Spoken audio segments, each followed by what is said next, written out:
All right, welcome back, ladies and gentlemen, for another edition on how to do some writing. Today we're going to talk about A1. Specifically, we're looking at some sources that I have assembled for Social 10, but looking at them, they relate very much to Social 30 as well. And regardless of which level you're looking at from, the process remains the same. So, I would always take a look at all three sources just quickly so I can start thinking about relationships. So source 1, then I might take a peek at source 2, okay, and then source 3, interesting, and then dive back into source 1. So what I need to make clear is A1 is a two-step process, but that first step has 3 separate paragraphs. So the first step is interpretation of source. And because there's 3 sources, you're going to create 3 paragraphs within that first step. A different paragraph per source. Then, once you've interpreted each source, the second step is to relate the sources together. That's your 4th and final paragraph. There's no introduction, there's no conclusion. You just have a paragraph for each source you interpret, and 1 paragraph at the end for your relationship. So here is our first source. And if this was a papered copy, I would annotate all over it to try to dissect the source, to try to break it down and see what's happening. We are working with a digital copy here today, and therefore I'm going to be flipping back and forth on the screen so that we can kind of relate the steps that we need to do for interpretation, because that's the key here. We're trying to teach you the steps back to the source. So I've got some steps here. Step number 1, look at the source big picture. Look at the whole source, not just this little ingredient or that one, but big picture, and see if you can identify a theme that the source is based on. This theme is often shown as an issue. So here we have a big hand with a ring on it, pushing down on small people, and you have child labor employer. So after a while, it might take me a minute or so to think about possible themes, but one theme here is exploitation. And again, I say possible themes because there could be more than one theme that can be identified by the source. But here we can talk about exploitation. Now once you've identified the theme, so my first sentence in my paragraph might be as simple as, source 1 is a political cartoon based upon the theme of exploitation. Second sentence, more specifically, details within the source present, a big hand representing child labor employers pushing down upon a number of, looks like, underfed, impoverished, weakened workers that are no doubt children based upon the source. So, first sentence, state the theme. Source number 1 is a political cartoon that is identifying or illustrating or responding to the theme of exploitation. Second sentence, more specifically, details within the source suggest that, and then get into unpacking those details. So step 2, what are the key details within the source? Look at the details. What is on the page? So that later we can discuss why it's on the page. We can't get to the why before we get to the what. So we're going to, 1, identify the theme. 2, then say these are the details within the source. So by examining the details within this source, we can be a little more specific about what we're looking at. So within this source, we have this as a detail, child labor employer. So it's not just about exploitation in general, it's about exploitation of children. And it's about exploitation of children at the hands of their employer. So this is economic exploitation. This isn't the government exploiting them. These are not their parents exploiting them. Specifically identified in the source would be the employer. So this labeling is key so that we can be more precise in terms of determining, what is on the page and ultimately why is it there. Being that it is a cartoon, there are other tools that we can use to analyze cartoons. Things like exaggeration and distortion, caricatures and stereotypes and irony and satire and symbolism and allegory and analogy. And I have other lessons on analyzing cartoons. So we're not going to go through every little step here, but definitely, we don't have giant employers who are physically larger than us so that their hands are like, 50 feet across. That's an exaggeration. So the cartoon has exaggerated the size of the hand of the employer to represent, it's a metaphor, it's representing the exploitation, the pressure, that the child labor employer is holding down.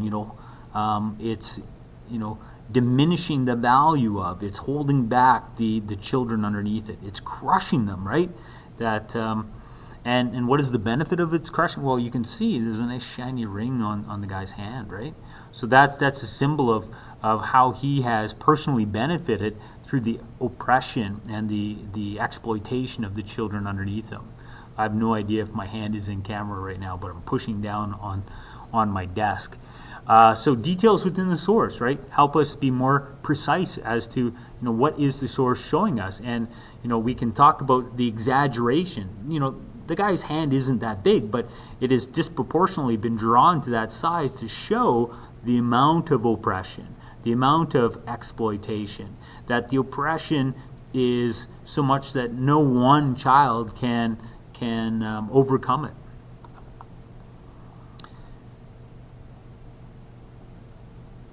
We also have a theme of our entire course, globalization, and a key step here, step 3, we need to connect the theme of the source, here it's exploitation, with the theme of the course, globalization. So you need to tell us the story of how does this come from that? How do we get child labor exploitation because of globalization? So you need to show off your knowledge of the course a little bit. So globalization, in a historic globalization sense, it opened up new markets. So there's a demand for products from Europe for their colonies under the system of mercantilism. So Europeans were selling textiles to colonies, like the British were selling textiles to India. And in that textile industry, the British capitalists could make more profit if they employed children than parents. They could pay their children less. So this is a reference to the exploitation of children that was a consequence of a system of mercantilism and the beginning of a global trade between Europe, in this case maybe England, and India. Child labor or exploitation wasn't just in the textiles industry. You had seen exploitation of child labor in the mining industry with the hurriers, or sometimes you see the chimney sweeps from the 19th century and how they specifically targeted children because of their small size, allowed them to easier get into those chimneys to clean them. So child labor exploitation wasn't exclusive to the textile industry. You could see it in mining and chimney sweeps and other industries as well. To some extent, child labor has been exploited for generations on the farm, but this one is maybe more specific to maybe the textile industry. So, and then you could talk about that a little bit too, that the exploitation shown on the page is not exclusive to textiles, but it is, in other industries like mining and chimney sweeping and other things. So, how could child labor result from globalization? So, child labor is a challenge to globalization. It gives us a reason to reject globalization because a consequence of our interconnecting with others, as a consequence of England having empires in India, now children in England are being exploited.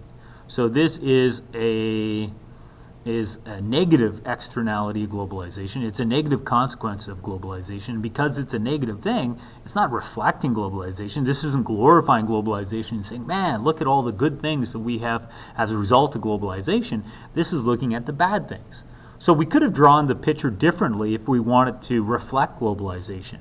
You'd be showing somebody enjoying their clothing that some child has made, and you wouldn't show the child laboring for that clothes. You'd show the positive side of that relationship, that equation, that process. Somebody saying, "Oh man, this is a nice shirt," and ignoring the cost, the diminishment of the value of the labor that was a key factor in creating it. But by focusing, by drawing this step in that process, we can begin to arrive at an ideological perspective, right? So connect the theme to the source of the course, connect exploitation to globalization. How do they come together? And ultimately through that, is exploitation something that would say globalization is good? Because of exploitation, we should reflect globalization? Or should we reject globalization? Or is it a challenge within globalization that some will try to address and solve? Spoiler alert, some people will try to solve it, right? So this is a challenge to capitalism through globalization, and because of it, you'll have groups like the Chartists that will believe that if you extend the right to vote to more of the middle class and the working class, then they will be able to lobby and petition the government to create legislation to protect those children. So in the 19th century, a series of factory acts will be passed in years like 1833 that will limit the age and wage that workers can be or work for, and to some extent protect the kids. So there is that connection there as well. So once we've talked about what's on the page, we can begin to turn to why it's on the page. So I just kind of got started with that from a Chartist perspective. You'd be drawing this to try to, create the urgency to extend the right to vote to the working class so that the government can address these problems, right? That's one example of a solution for number 4. So 4A, inspiration behind the source. What inspired the source? Well, specifically, we know that the source is inspired by exploitation of children as a consequence of these early stages of the Industrial Revolution in England. It's not an allusion to a specific event. We're not seeing the Triangle Shirtwaist factory fire in New York City in the early 20th century, but it's more an allusion to an era of exploitation by the robber barons upon the working class as the capitalists are robbing the workers of their value, and there's going to be many solutions, right? Karl Marx will say the workers should get violent. And maybe from a Marxist perspective, looking back to that source, maybe that's what's happening here, is that those workers are having an epiphany, and together they're not being pushed down anymore, now they're pushing up. So if you look at that source and you think that the little people underneath are just about to push up and seize that ring and crush the hands of the oppressor and create a revolution that will end this class warfare between the rich, the bourgeoisie, and the poor working class, the proletariat, from a Marxist sense, then the solution is for them to push away, right? So depending upon who's looking at it, they may be seeing different things and they may be seeing different solutions. So once again, step 4. Now we're looking at why is it there?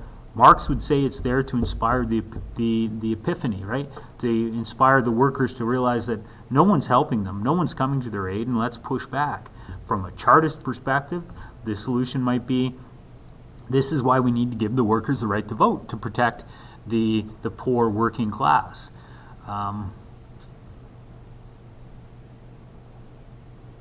Ideological perspective of the source. What issue is the source presenting? So what problem does the source see in society? We've talked about it already. It's exploitation of children. What solution can we infer? Now, it doesn't show any specific solution, right?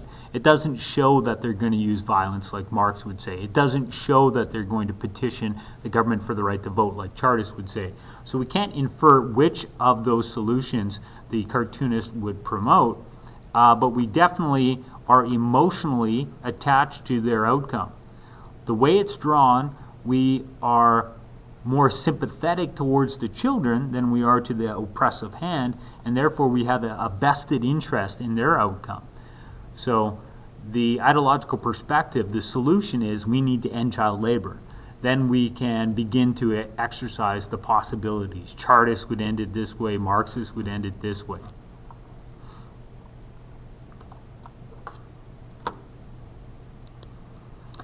So when we start looking at, Chartists and Marxists, and that's when we start to also talk about, do we have any evidence that would further the solution? Are there proponents and values associated with it?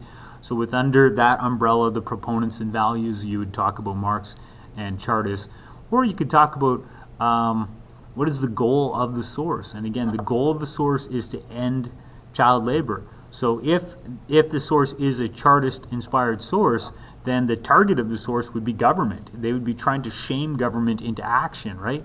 If the source is more of Marxist, then the audience would be the workers, and they're trying to inspire that epiphany within the workers to react.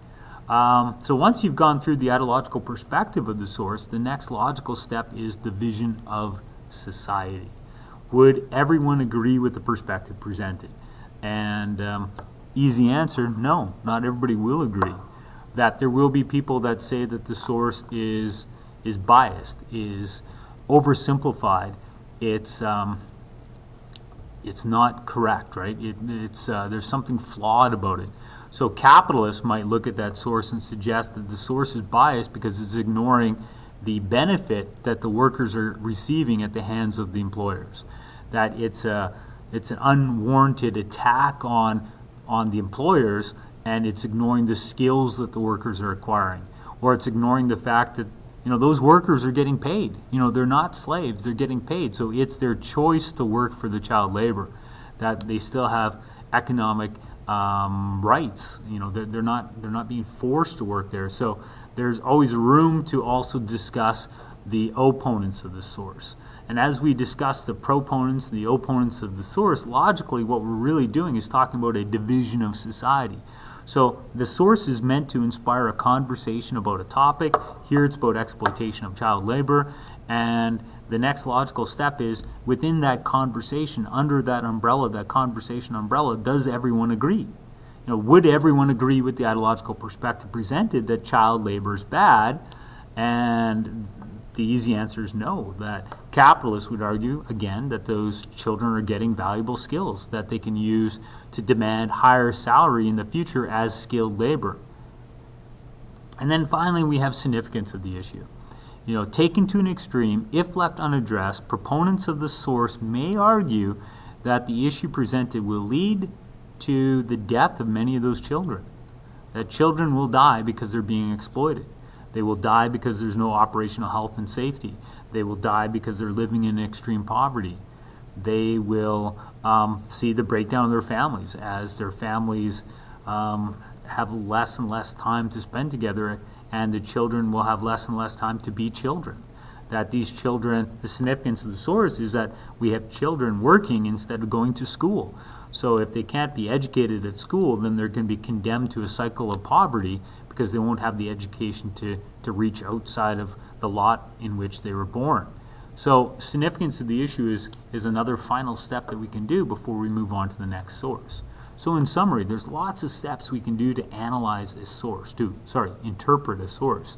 We can talk about the theme. What is this source talking about? What's the big picture here? Try to connect it to some language of the course, the key terms, exploitation. Now connect that back to the bigger theme, the theme of the course. How does that connect to globalization? And look at the details within the source to make those connections. Then come up with a inspiration behind the source. Why does this source exist? Was it created in response to a certain event? Is there an allusion to that? And then ultimately, big part of the assignment here, what's the ideological perspective? You have to address that, and you can offer evidence to further this. So is there evidence that, there was exploitation of children?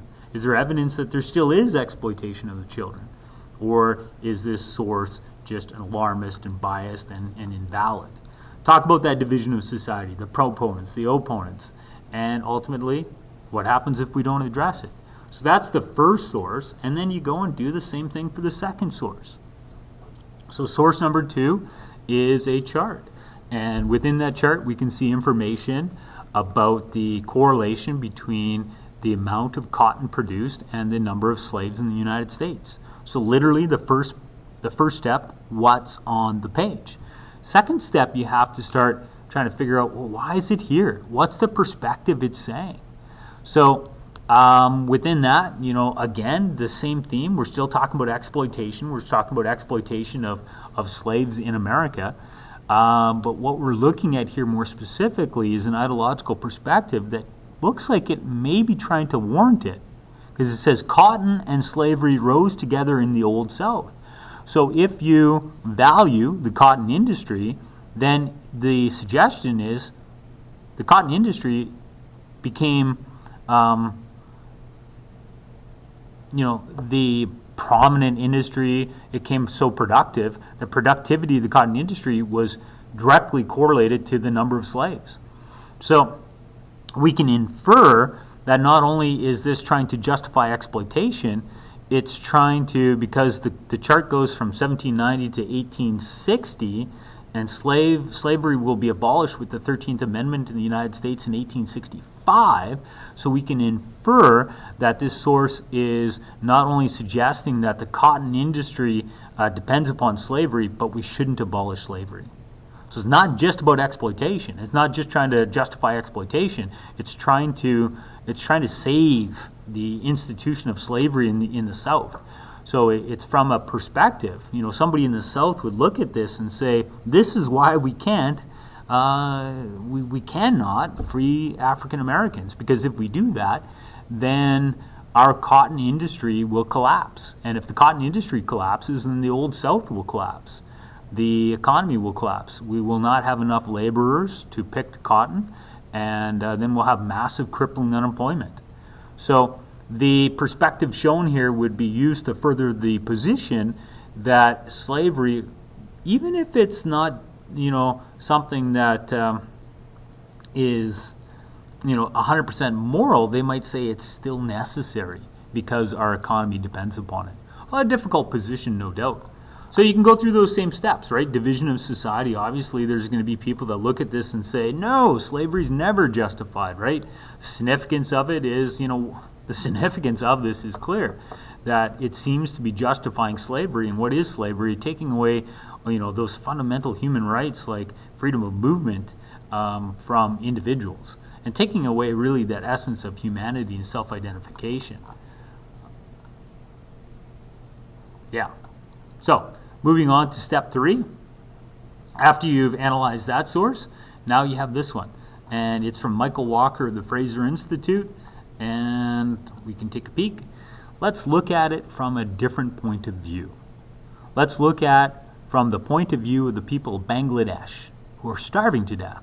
The people in China who are starving to death, and the only thing that they have to offer to anyone that is worth anything is their low-cost labor. And in effect, what they're saying to the world is that you have this big flag that says, come over and hire us. We will work for 10 cents an hour because 10 cents an hour will buy us the rice that we need not to starve. And come and rescue us from our circumstance. And so when Nike comes in, they're regarded by everybody in the community as an enormous godsend. What happens in the areas where the corporations go in and are successful, they soon find that they cannot do any more in that country because the wages are too high now. And what's that another way of saying? Well, the people are no longer desperate. So, okay, we've used up all the desperate people there. They're all plump and healthy and wealthy. Let's move on to the next desperate lot and employ them and raise their level up. So what is Michael Walker doing here? Well, the reference to Nike shows me that it's more of a contemporary source.